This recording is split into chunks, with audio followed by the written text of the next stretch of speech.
is one shaped by force, loyalty, and survival.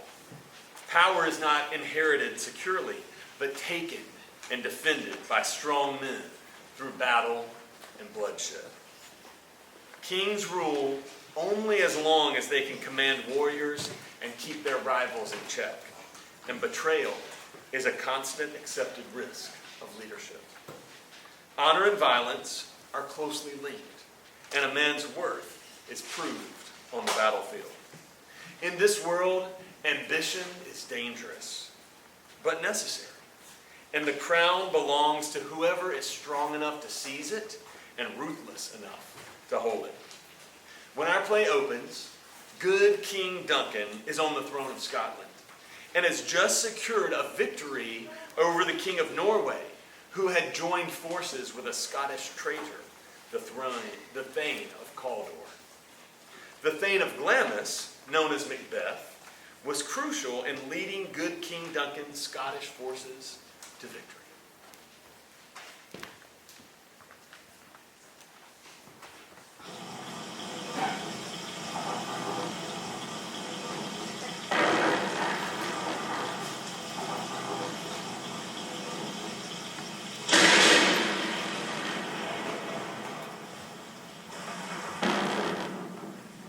When shall we three meet again, and thunder, lightning, or rain? When the hurly-burly's done, when the battle's lost and won, That shall be at the set of sun. Where the place upon the heath, That meet with Macbeth. fair is foul and foul is fair, hovers through the fog and fills the air. Fair is foul and foul is fair, fair is foul and foul is fair. by the pricking of my thumbs, something wicked this way comes. Macbeth doth come. The weird sisters, hand in hand, posters of the sea and land, thus to go about, thrice to thine and thrice to mine, and thrice again to make us thine. Beat, John's wound up. So foul a fair day I have not seen. What, John? So withered and wild they are tied. They look not like the inhabitants of the earth, but yet are aught. Live you! Or are you aught that man may question? Speak if you can. What are you? All hail Macbeth! Hail to thee, Thane of Black! All hail Macbeth! Hail to thee, Thane of Cawdor! All hail Macbeth, that shalt be king hereafter. Why do you start and seem to fear things which sound so fair? I name of truth. Are ye fantastical? Or that indeed which outwardly ye seem? My noble partner breathes with present grace and great reach, of noble having and of royal hope. If you can look into the seeds of time, and tell which grains will grow and which will not, speak then to me, who neither beg nor fear your favors nor your hate. Lesser than Macbeth and greater. Not so happy yet, much happier. You shall get kings, though thou be none. So all hail Macbeth and Banquo. Banquo and Macbeth, all hail. Stay, you imperfect speakers. Tell me more. By my father's death, I know I am Thane of Glamis. But how of Cawdor? The Thane of Cawdor lives, a prosperous gentleman, and to be king stands not within the prospect of belief no more than to be Cawdor. Say from whence you owe this strange intelligence, or why upon this blasted heath you stopped our way with such prophetic greeting. Speak, I charge you. Whither are they vanished? Into the air, and what seems corporeal melted as breath into the wind. Would they have stayed? Were such things here that we speak about? Or have we eaten on the insane root which takes reason prisoner? Your children shall be kings, and you shall be king. And Thane of Cawdor too. Went it not so? The self-same tune and word is here.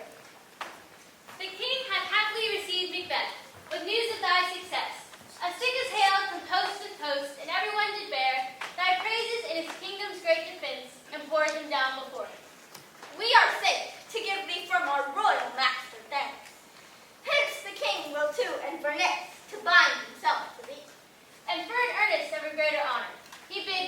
from him call ye, Thane of Cawdor. At which edition, hail most worthy Thane, for it is thine. What? Can the devils be true? The Thane of Cawdor lives. Why do you dress me in borrowed robes? Who was the Thane lives yet, but under heavy judgment bears that life which he deserves to lose. Whether he was combined with those of Norway, I know not, but treasons, capital, confessed, and proved, have overthrown. Lambs and Thane of Cawdor, the greatest is time. Thanks for your pains. Do you not hope your children shall be kings, that those that gave the Thane of Cawdor to me promised no less to them? That trusted home might yet enkindle you unto the but 'tis strange. The instruments of darkness oft-time tell us truths, win us with honest trifles to betray in deepest consonance. Cousins, or whatever you do. Two truths are told as happy prologues to the swelling act of the imperial theme. These supernatural solicitings cannot be ill, cannot be good. If ill, why hath it given me the earnest of success? Commencing in truth, I am Thane of Cawdor. If good, why do I yield to that suggestion, whose horrid image doth unfix my hair, and make my seated heart knock at my ribs against the use of nature? Present fears are less than horrible imaginings. My thought, whose murder is yet but fantastical, shakes so my single state of man, that function is smothered in surmise, and nothing is but what is not. Look how our pot is wrapped. Stars hide your fires, let not light see my black desire. New horrors come upon him, and like our strange garments, cleave not to their molds, but with the aid of use. Forgive me, my dull brain was wrought with things forgotten. Let us towards inwards. I'll be myself the harbinger, and make joyful the hearing of my wife with the king's approach. And at wartime, the interim having waited, let us speak our free hearts, each to other. Very gladly. Till then enough, come friends. They met me in the day's success, and I have learned by the perfecter support that more in them than mortal knowledge. When I burned in design to question them further, they made themselves into air, to which they vanished. Whilst I stood wrapped in the wonderment, came mices from the king, who all hailed me Thane of Cawdor, by which title before these weird sisters saluted me, and referred me to the coming on of time with, Hail, king that shalt be! This I've thought good to deliver thee, my dearest partner of greatness. Lay it to thy heart, and farewell. Glamis thou art, and Cawdor, and shalt be what thou art promised. Yet I do fear thy nature. It is too full of the milk of human kindness to catch the nearest waves that would be great. Art not without ambition, but without illness should attend it. Hie thee hither, that I may pour my spirits in thine ear, and chastise thee with the valor of my tongue, which all that impedes thee from the scolding round, which fate and metaphysical aid shall seem to have thee crowned withal. What is your tidings? The king comes here tonight. Thou art mad to say it. And is not thy master with him, who work so would have, and form for preparation? So please you, it is true, our noble Macbeth is coming. One of my fellows had the speed of him, and, almost dead for breath, had scarcely more than would make up his message. Give him tending, he brings great news. The raven himself is hoarse to coax the fatal entrance of Duncan under my battlements. Come, you spirits that tend on mortal thoughts. Unsex me here, from each the crown to the toe-top full with the diest cruelty. Make thick my blood, and stop up access and passage to remorse, that no compunctuous visitings of nature shall shake my fell purpose, nor keep the peace between the affectionate. Come into my woman's breast and take my milk, for gall, you murdering ministers, whenever, in your sightless substance, you wait on nature's mischief. Come, thick night, and pal thee in the dunnest smoke of hell, so my keen knife see not the wound it makes, nor heaven peep through the blanket of the dark to cry, Hold! Great Glams, worthy Cawdor, and greater than both, by all hail hereafter! My dearest lord, Duncan comes here tonight. And when goes hence? Tomorrow, as he purposes. Oh, never, sun shall not morrow see. Your face, my Thane, is like a book where men may may read strange matters to beguile the time. Look like the time. Bear welcome in your eye, your hand, your tongue. Look like the innocent flower, but be the serpent under it. He that's coming must be provided for, and you shall put this night's great business into my dispatch, wherein all our nights and days to come give way to solely sovereign sway and masterdom. We will speak further. Only look up clear. To alter favor ever is to fear. Leave all the rest to me. If it were done, when 'tis done, then 'twere well it were done quickly. If the assassination could trammel up the consequence and catch with cerise success, but that this blow might be the be-all and end-all here. But here, upon the bank and shoal of time, will jump the life to come. But in these cases, we still have judgment here, that we but teach bloody instruction, which being taught return to plague the inventor. This even-handed justice commends the ingredients of our poisoned chalice to our own lips. He's here in double trust. First, as I am his kinsman and his subject, strong both against the deed. Then, as his host, who should against his murderers shut the door, not bear the knife myself. Besides, this Duncan hath borne his faculties so meek, hath been so clear in his great judgment, that his virtues will plead like angels, trumpet-tongued against the deep damnation of his taking off. And pity, like a naked newborn babe, striding the blast o'er heaven's cherubim, horsed upon the sightless courtiers of the air, that blow the horrid deed in every eye, that tears shall drown the wind. I have no spur to prick the sides of my intent, but only vaulting ambition, which o'erleaps itself and falls on the other. How now? What news? He is almost up. Why have you left the chamber? Hath he asked for me? Know you not he has? We will proceed no further in this business. He hath honored me of late, and I have bought golden opinions from all sorts of people, which would be worn now in their newest gloss, not cast aside so soon. Was the hope drunk, wherein you dressed itself? Hath it slept since, and wakes it now to look so green and pale at what it did so freely? From this time shall I count thy love. Art thou afeared to be the same thine own act and valor as thou art in desire? Prithee, peace. I dare do all that may become a man. Who dares do more is none. What beast was it then that made you break this enterprise to me? When you durst do it, then you were a man. And to be more than what you were, you would be so much more the man. I have given suck, and I know how tender to the babe that loves me. I would, while it was smiling in my face, have plucked my nipple from its boneless gum and dashed the brains out had I so sworn you had done to this. If we should fail? We fail, but screw your courage to the sticking place, and we will not fail.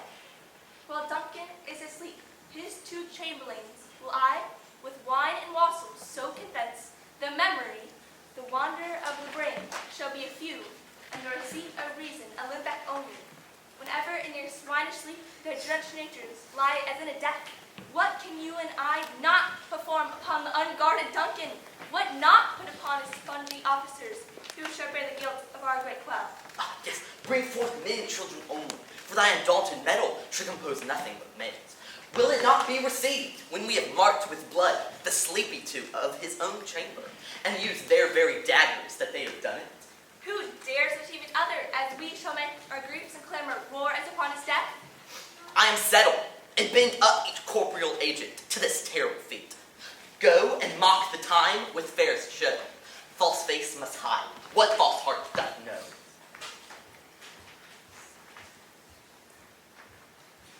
As husband in heaven, the candles are all out.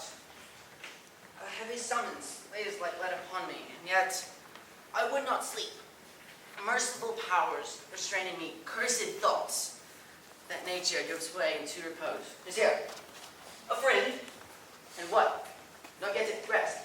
The king's bed hath been in unusual pleasure, and since full of great largesse unto your office. Being unprepared, our will became the servant to the fact. Who else should free have wronged? I dreamt last night of the three-wheeled sisters. To you they have showed some truth.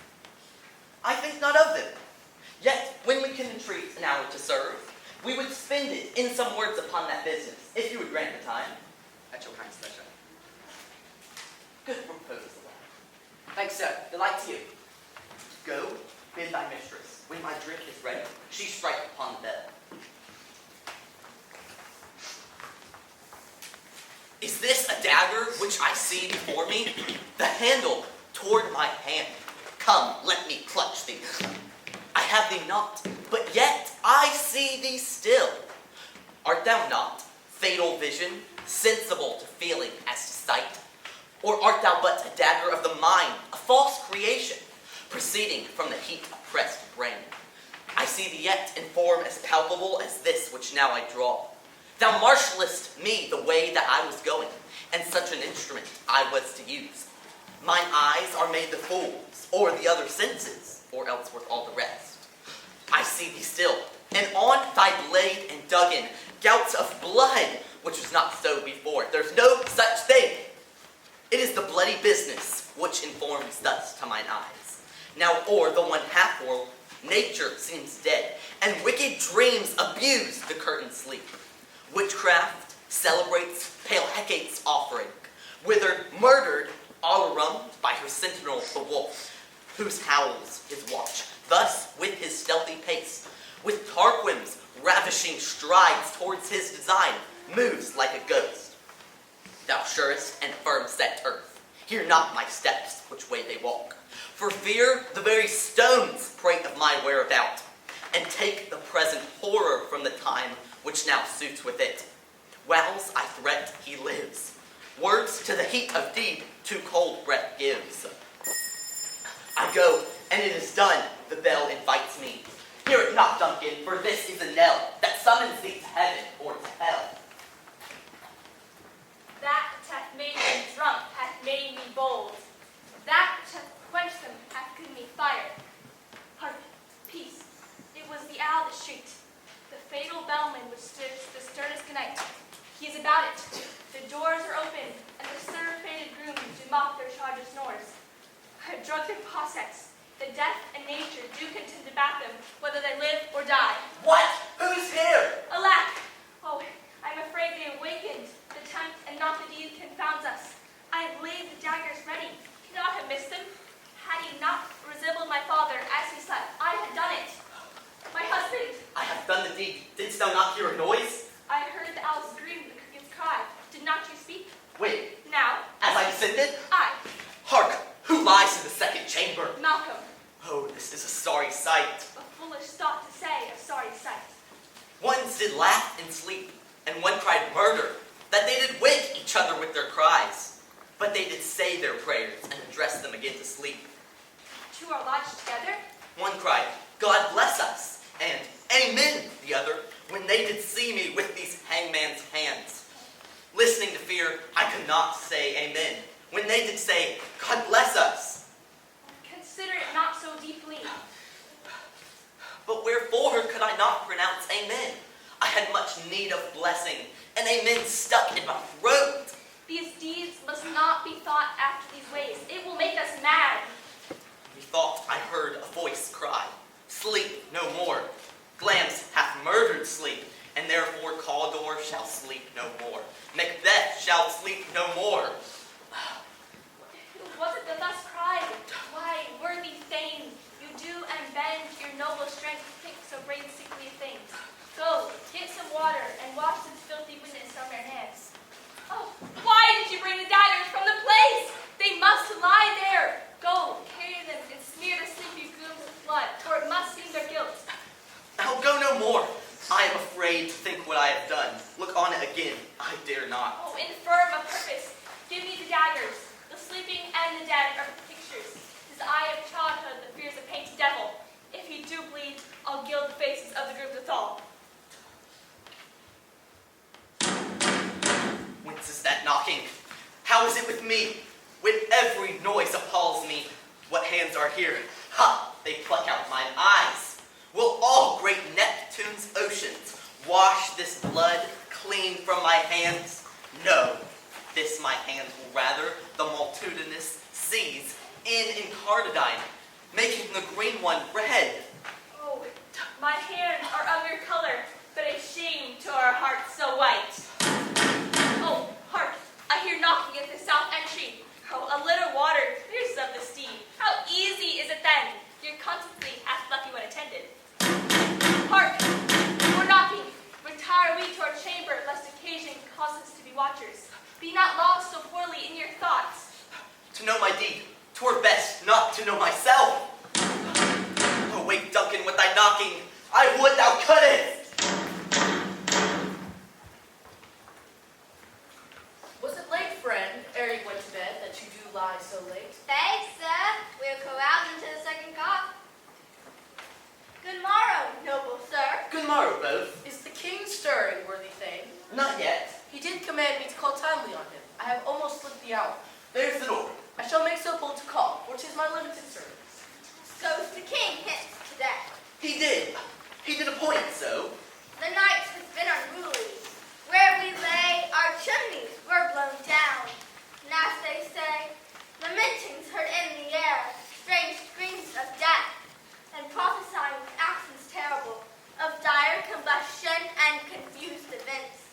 New hatch to the woeful time, the obscure bird clamored the livelong night. Some say the earth was feverish and in shape. 'Twas a rough night. My young remembrance cannot parallel a fellow to it.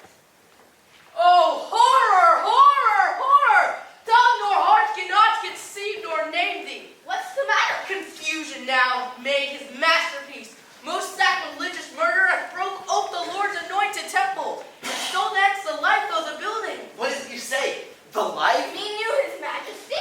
Approach the chamber and destroy your sight with the new Gorgon. Do not bid me speak. See then and speak yourselves. Awake, awake! Ring the alarm bell. Murder and treason. Malcolm, Banquo. Shake off this downy sleep that's counterfeit and look on death itself. Up and see the great doom's image. As from your graves rise up and walk like sprites to countenance this horror. Ring the bell. Oh, what's the business? Such a hideous trumpet calls to parley the sleepers of this house. Speak! Oh, gentle lady, 'tis not for you to hear what I can speak. The repetition in a woman's ear would murder as it fell. Oh, Banquo, our royal master is murdered. What? In our house?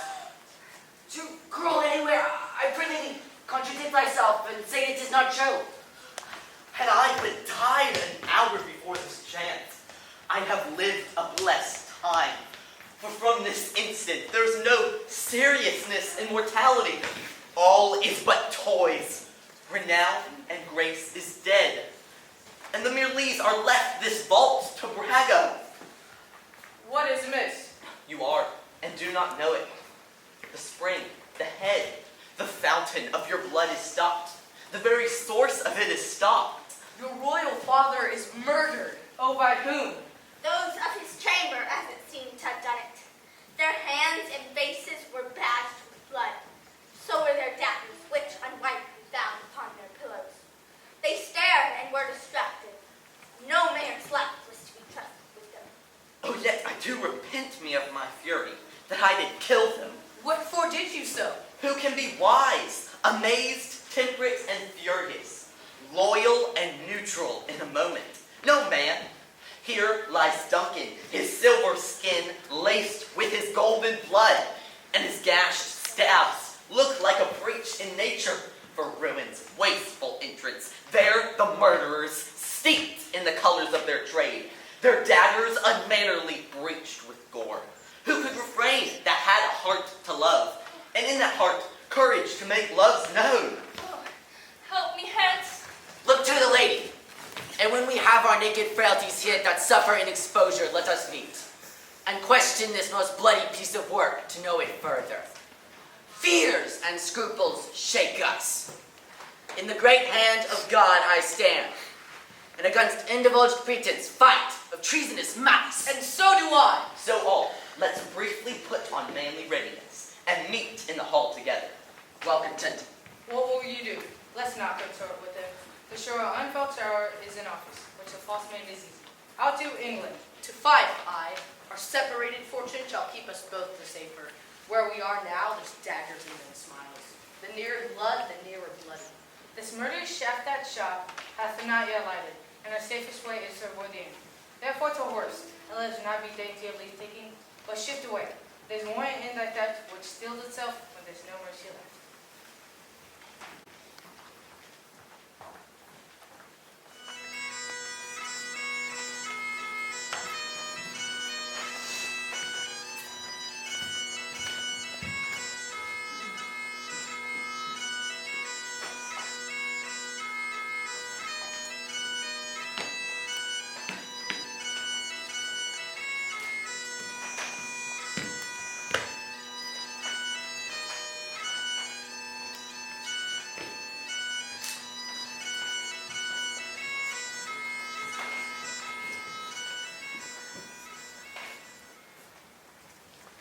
Thou hast it now. King, Cawdor, Glamis, all.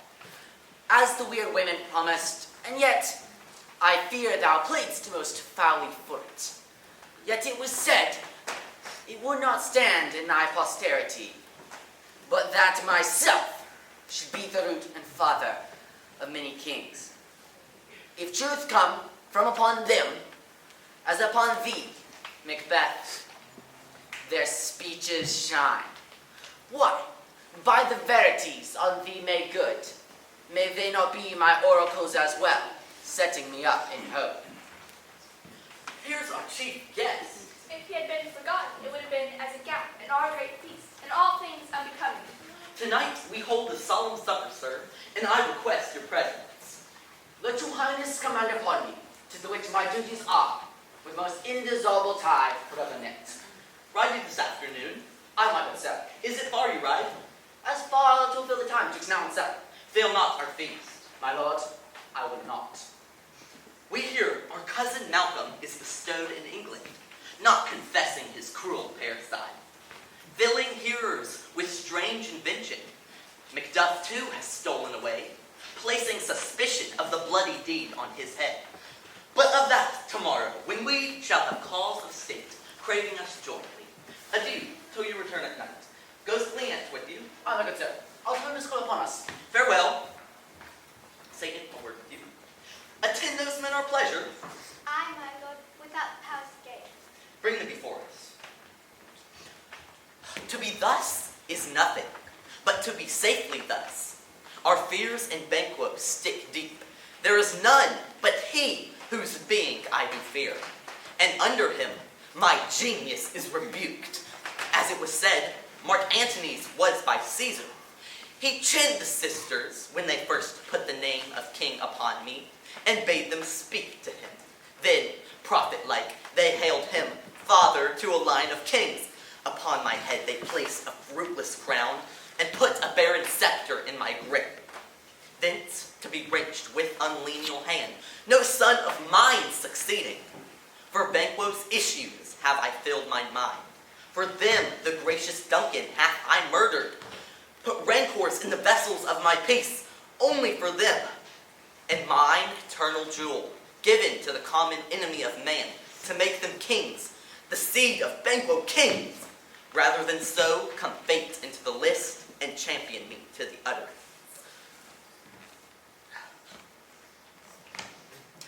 Who's there?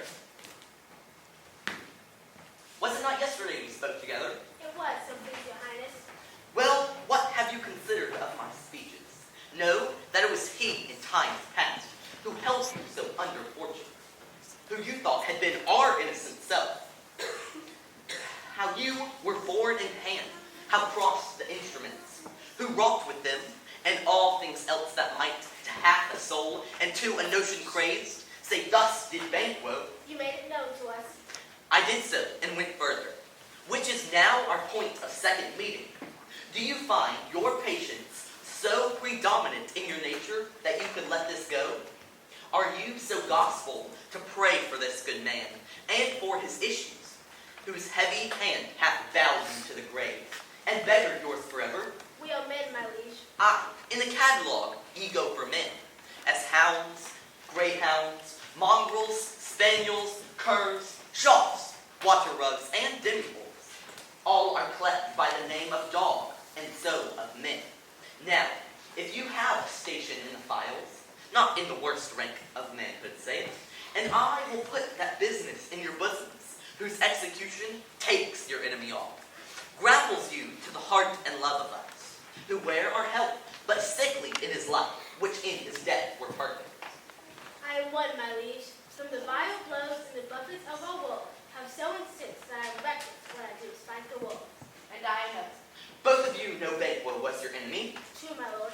So is he mine. And though I could, with bare-faced power, sweep him from my sight and bid my will avouch it, yet I must not. For certain friends that are both his and mine, whose love I must not drop, but wail his fall, whom I myself struck down.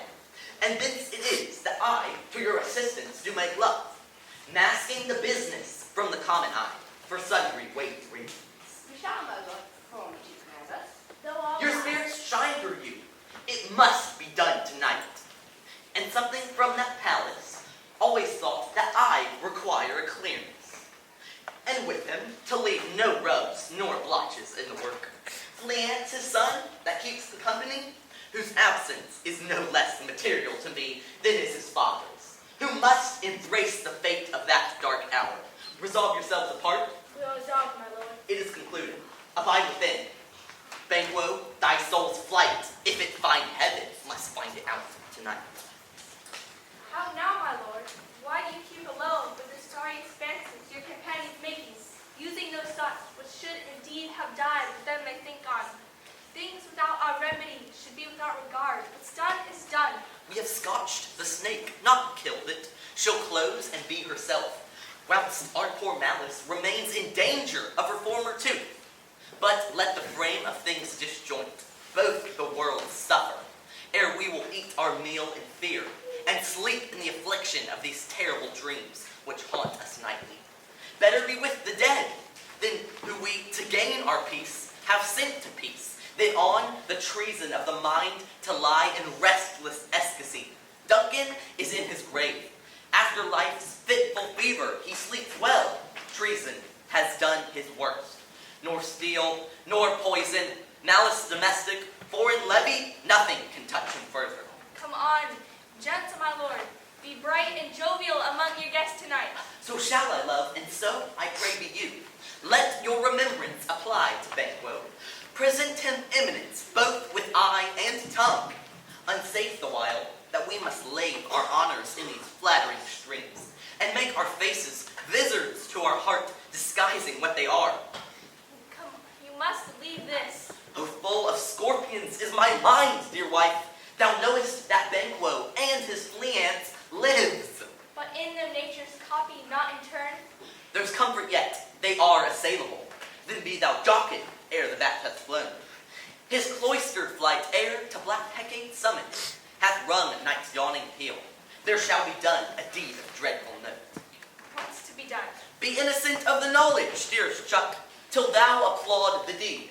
Come, sealing night, scarf up the tender eye of pitiful day, and with some bloody and invisible hand, cancel and tear to pieces that great bond which keeps me pale. Light thickens, and the crow makes wings to the rooky wood.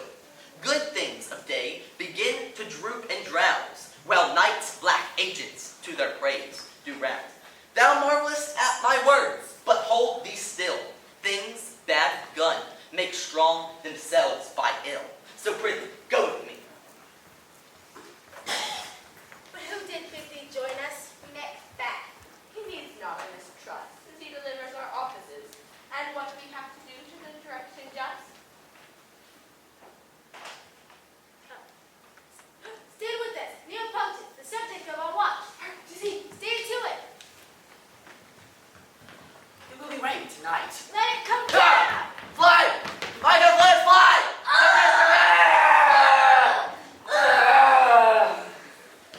There is but one down. The sun has fled. We have lost this half of our fare. Well, let's away and say how much is done. You know your own degrees. Sit down. First and last, a hearty welcome.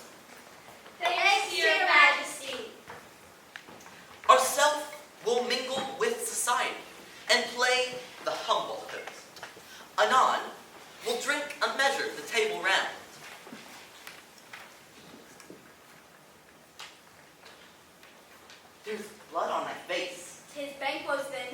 'Tis better be without than he within. Is he dispatched?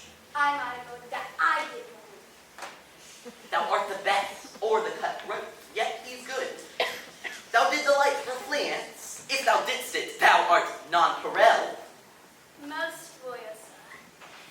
Fleance escaped. Then comes my fit again. I had else been perfect. Whole as the marble, founded as the rock, as broad and general as the casing air. But now I am capped, cribbed, and confined, bound into these saucy doubts and fears, which keep me pale. But Banquo's safe. Aye, my lord. Safe in it she bides, with 20 or so trench gashes in his head, at least to death's nature. Thanks for that. There the grown serpent lies, the worm that fled. Nature in that time will venom breed. No teeth for the present, abide within. My worthy lord, you do not give the cheer. Sweet remembrance, sir.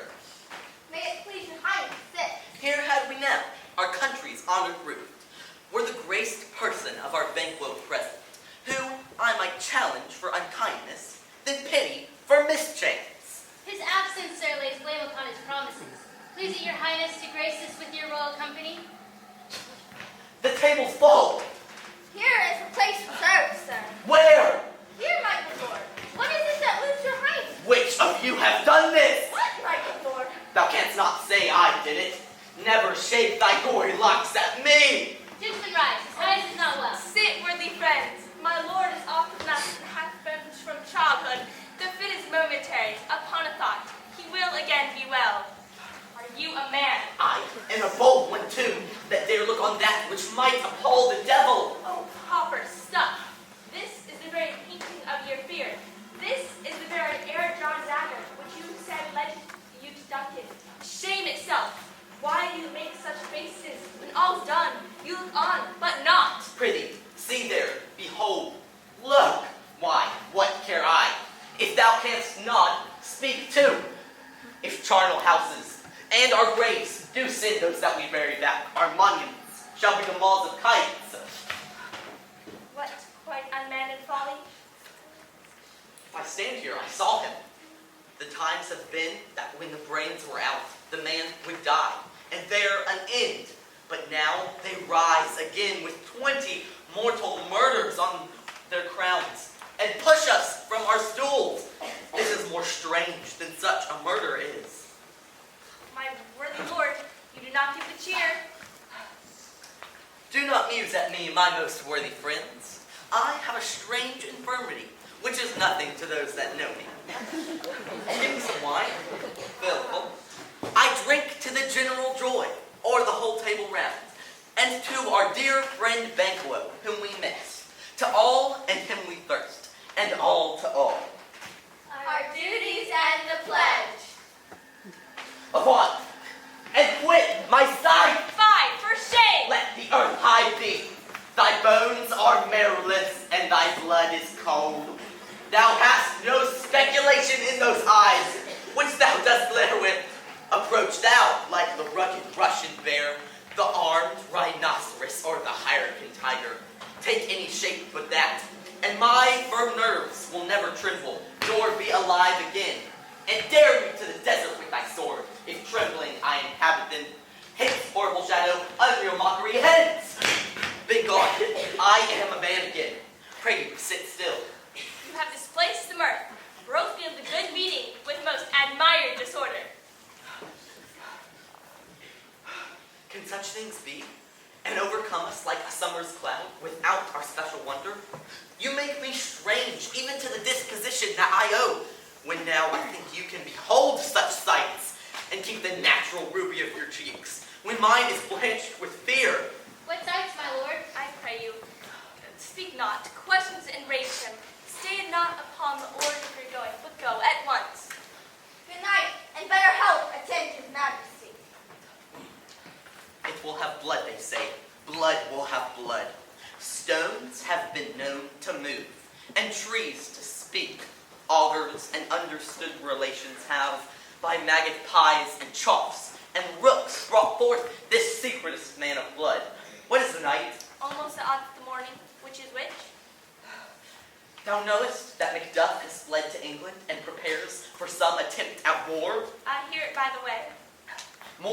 now the weird sisters speak, for I am bent to know, by the worst means the worst, for mine own good all causes shall give way. I am in blood, stepped in so far that, should I wade no more, returning were as tedious as go o'er. Strange things I have in head, that will to hand, which may be acted ere they may be scanned. You lack all seeds of nature. Sleep. Go you to sleep. My strange and self-abuse is the innate fear that wants hard use. We are yet but young indeed.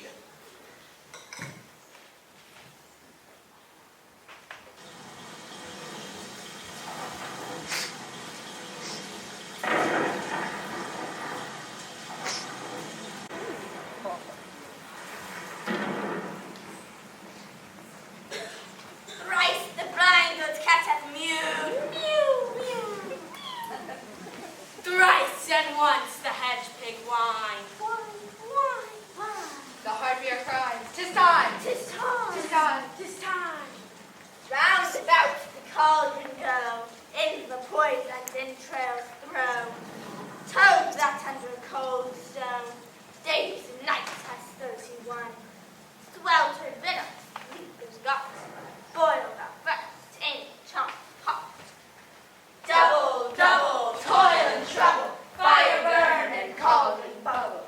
Fillet of a fetty snake, in the cauldron boil a neck. Eye of newt and toe of frog, wool of bat and tongue of dog. Adder's fork in a blind worm's sting, lizard's leg and howlet's wing. For a charm of powerful trouble, light and rock, boil and bubble. Double, double, toil and trouble, fire burn and cauldron bubble. Scale of dragon, tooth of wolf, witches, mummy, maw and gulp of the raven salty struck, root of hemlock, digged in the dark, silver of the moon eclipse, nose of Turk, and Tartar's lips, and thereto a tiger's jaws, for the ingredients of this cauldron.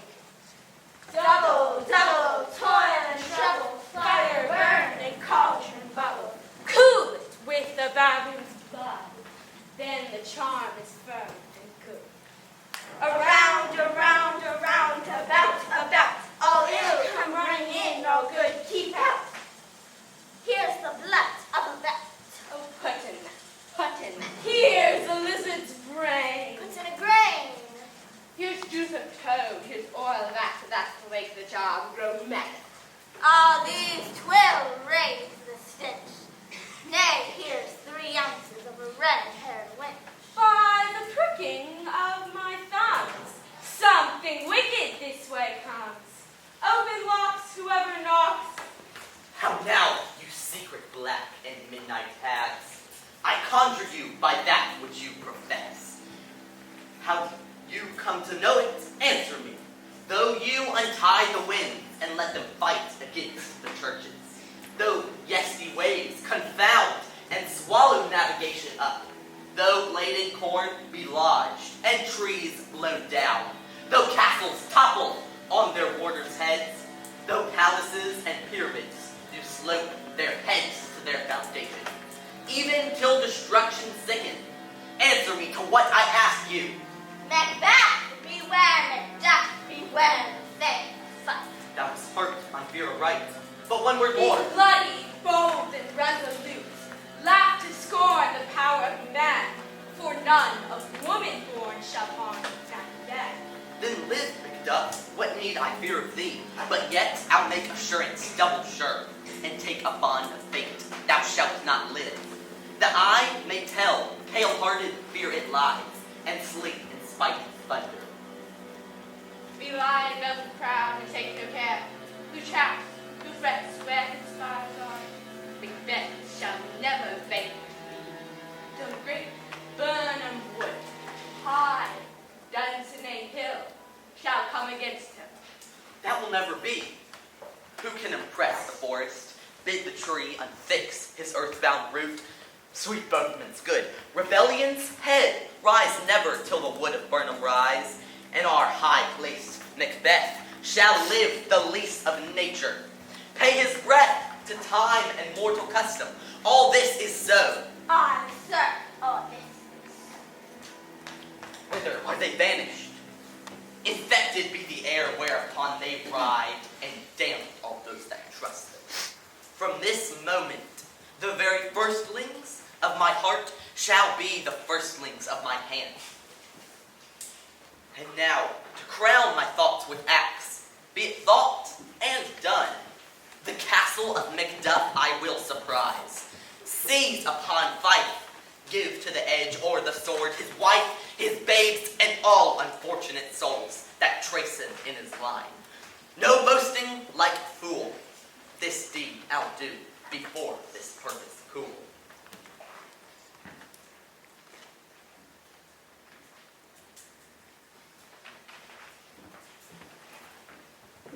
What had he done to make him fly the land? You must have patience, Venom. He had none. His flight was madness. When our actions do not, our fears do make us traitors.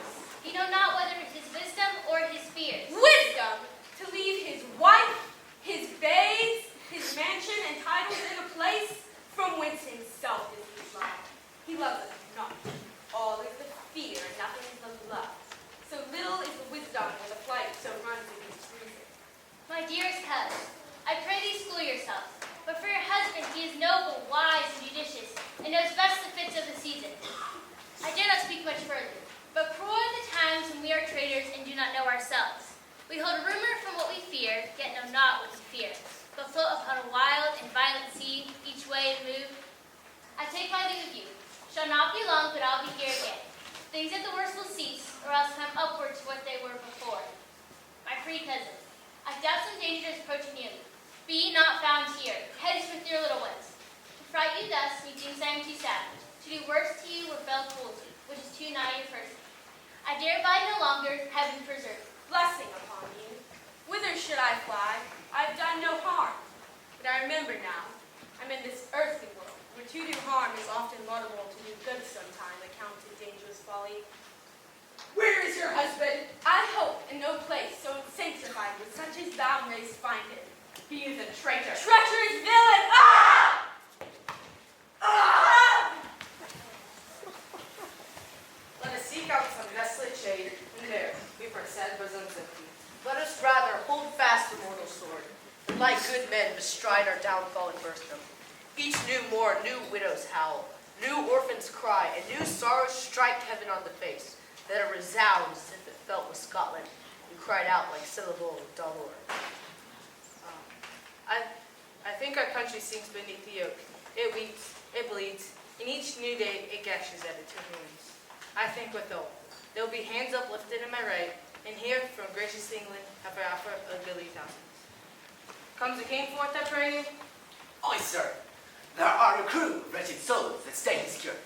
Their malady convinces the greatest say of heart, but that is such sanctity hath heaven given his hands they presently amend. What is this disease you speak of? 'Tis called the evil. A most miraculous work in this good king, which often since my here remain in England I have seen him do.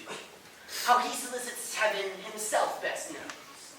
But strangely visited people, all swollen and ulcerous, the mere despair of surgery he cures, hanging a golden scalp about their necks, put on with holy prayers and is spoken.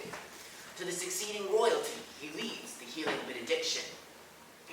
With this he hath the heavenly gift of prophecy, and sundry blessings hang about his throne that speak him full of grace. See who comes here. My countryman, but yeah, I know him not. My ever gentle cousin, welcome hither. I know him now. Good God. Be times removed, that means makes us strangers. Sir Amen. Send Scotland where it did. Alas, poor country, almost afraid to know itself. Cannot be called our mother, but our grave, where good men's lives expire before the flowers in their caps, dying ere they sicken. Oh, relation, too nice yet too true. What's the newest grief? Each minute seems a new one. How does my wife? Why, well. And all my children? Well, too. The tyrant is not battered at their peace? No, they are well at peace when I did leave them. Now is the time of help. Your eye of Scotland would create soldiers, make our women fight to death their dire distresses. Be at thy comfort. We are coming thither. Gracious England hath sent us 10,000 men. Would I could enter this comfort with delight, but I have words that be howled in the desert air, for hearing should not latch them. What concern they? The general cause? Or to defeat grief due to some single breast? No mind is honest, but in it shares some woes. The main part pertains to you alone. If it be mine, keep it not from me. Quickly, let me have it. Let not your ears despise my tongue forever, which shall possess them with the heaviest sound they ever yet heard. I guess at it. Your castle is surprised, your wife and babes savagely slaughtered. Merciful heaven! Gifts are words. The grief that does not speak whispers her awful heart and bids a break. My wife killed too? Wife, children, servants, all that could be found. Be comforted. Let us make up some medicines of our great revenge to cure this deadly grief. I must be from thence. My wife killed too? As I have said, He has no children. All my pretty ones? Did you say all? Oh, hell kite, all? What, all my pretty chickens and they're down in one fell swoop? Dispute her like a man. I shall do so, but I must also feel it as a man. I cannot but remember when such things were that were most precious to me. Did heaven look on and would not take their part? Sinful Macduff, they were all struck for thee. Not that I am, not for their own demerits, but for mine. Fell slaughter on their souls. Heaven rest them now. Be this the whetstone of your sword, thy grief convert to anger, blunt not the heart, enrage it. Oh, I could play the woman with mine eyes and the braggart with my tongue, but gentle heaven cut short all intermission. Front to front, bring down this fiend of Scotland and myself. Within my sword's length set him. If he escape, heaven forgive him too. His tune goes manly. Come, go we to the king, our powers ready. Our lack is nothing but a leave. Macbeth is ripe for shaking, and the powers above put on the instruments. Receive what cheer you may, the night is long, that never finds the day.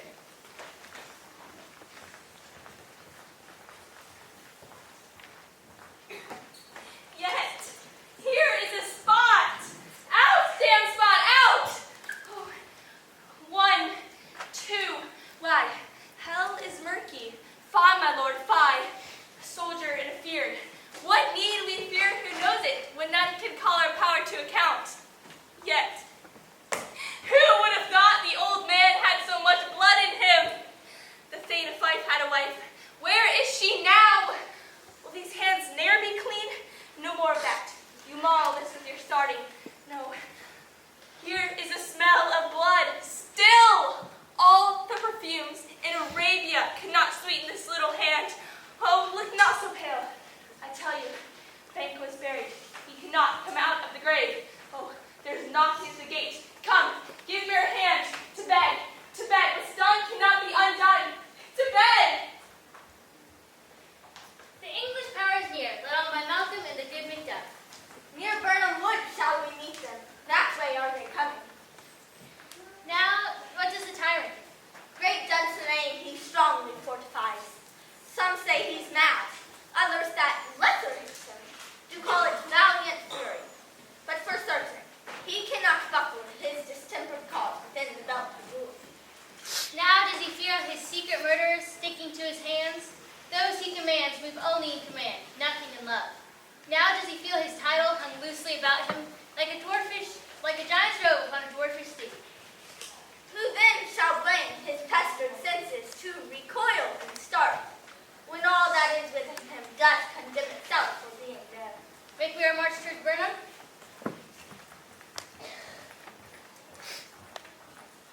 Bring me no more reports.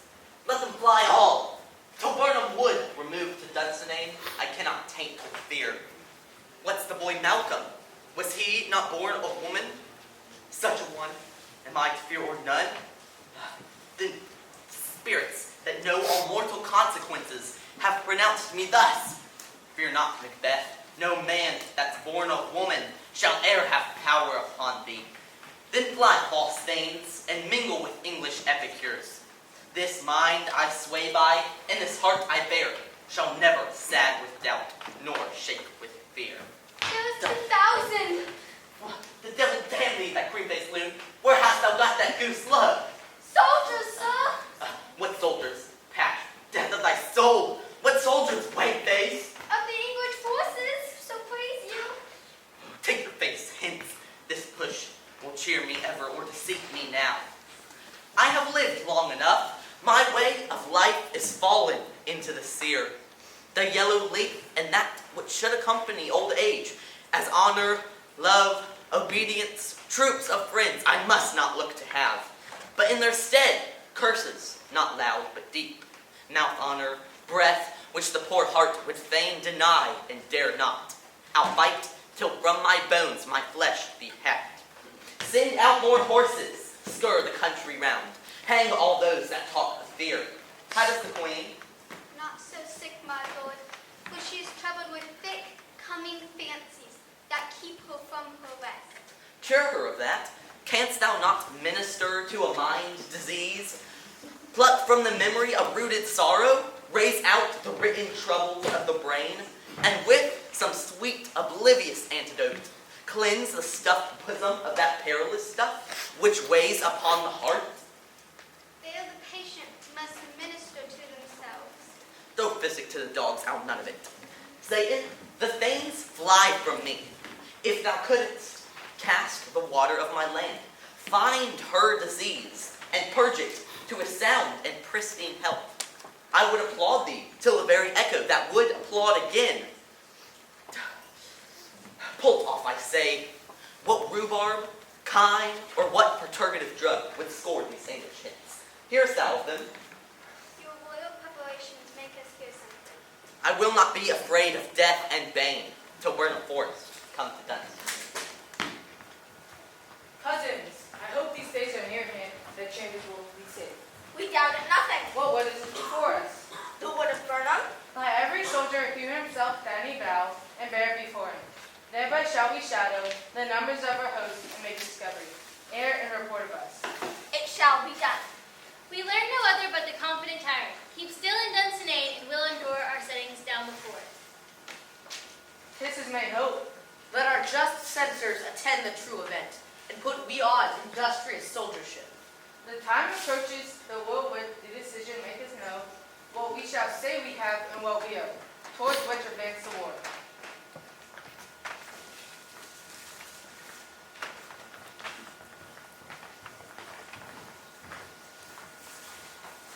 Hang out our banners on the castle wall.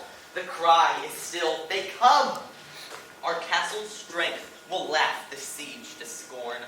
Were they not forced with those that should be ours?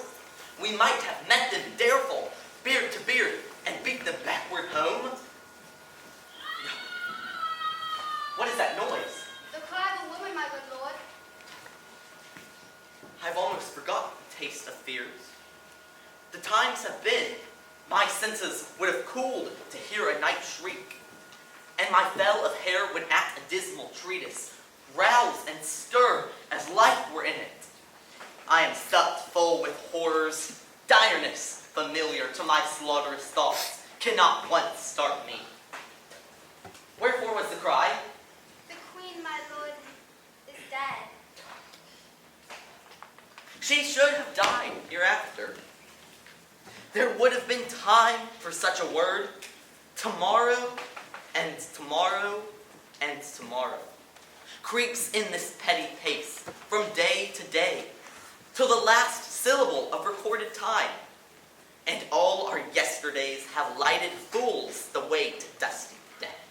Out, brief candle, life's but a walking shadow, a poor player that struts and frets his hour upon the stage, and then is heard no more. It is a tale told by an idiot, full of sound and fury, signifying nothing. Gracious, my lord, I should report that which I say I saw, but know not how to do it. Well, say, sir. As I did stand my watch upon the hill, I looked towards Burnham's, and among me thought the wood began to move. Liar and slave. Let me endure your wrath, for it be not so. In this 3 miles, you can see it coming. I say, a moving grove. If thou speakest false, upon the next tree thou shalt hang alive. If thy speech be sooth, I care not what thou dost for me as much. I pull in resolution, and begin to doubt the equivocation of the fiend that lies like truth. fear not, till Burnham Wood do come to Dunsinane. And now a wood comes towards Dunsinane, arm and out. If this which he avouches does appear, there is nor flying hence, nor tarrying here. I gin to be aweary of the sun, and wish the estate or the world were now undone. Ring the alarm bell! Now near enough you leave these screens so down, and show like those you are, you worthy Lennox shall lead our first step. We shall take upon us what else remains to do according to our orders. Fare you well. Do we but find the tyrant's power tonight? Let us be beaten if we cannot fight. Make all thy trumpets speak, give them all breath, those clamors harbingers of blood and death. Tyrant, show thy face. If thou beest slain with no stroke of mine, my wife and children's ghosts will haunt me still. I cannot strike at wretched kerns, whose arms are hired to bear their staves. Either thou, Macbeth, or else with an unbattered edge, I sheathe my sword again, undeeded. Let me find him, fortune, and more I beg not.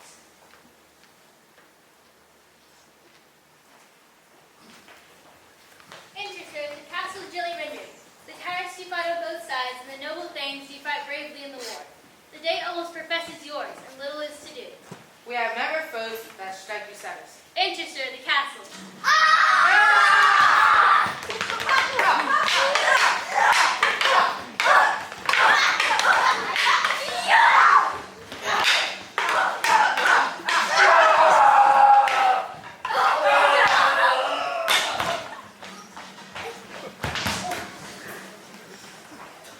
They have tied me to the stake.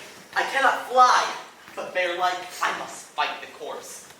What's he that was not born of woman? Such a one am I to fear or none? What is thy name? Thou would be afraid to hear it. No, though thou callest thyself a hotter name than any is in hell. My name's Macbeth. The devil himself could not pronounce a title more hateful to mine ears. No, nor more fearful. Turn, hellhound, turn! Of all men else I have avoided thee, but give thee back. My soul is too much charged with blood of thine already. I have no words. My voice is in my sword, thou blood-beard villain. The turrets can give thee out. Let fall thy blade on vulnerable crests. I bear a charmed life, which must not yield to one of woman born. Despair thy charm, and let the angel whom thou still hast stirred tell thee that Macduff was from his mother's womb untimely ripped. Accursed be the tongue that tells me so, for it hath cowed my better part of man. And let these juggling fiends no more believe, that palter with us in a double sense, that keep the word of promise to our ear, and break it to our hope. I'll not fight with thee. Then yield thee, coward, and live to be the show and gaze of the time. We'll have thee as our rarer monsters are, painted on a pole, and underwrit here may you see the tyrant. I will not yield to kiss the ground before young Malcolm's feet, and to be baited with the rabble's curse. Though Burnham Wood be come to Dunsinane, and though opposed, being of no woman born, yet I will try the last. Lay on Macduff, and damned be him that first cries, hold enough!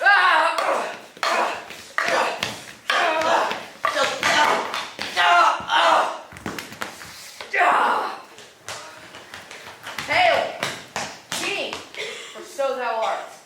The time is free. I see thee compassed with thy kingdom's peril, who speak my salutations in their minds, whose voices I desire aloud with mine. Hail, King of Scotland! Hail, King of Scotland! My thanes and kinsmen, we will call home our exiled friends abroad, who fled the snares of watchful tyranny, producing forth the cruel ministers of the dead butcher and his fiend-like queen. This and when needful else that calls upon us by the grace of God, we will perform in measure, time, and place. So thanks to all and to each one. And may peace reign henceforth in Scotland. May peace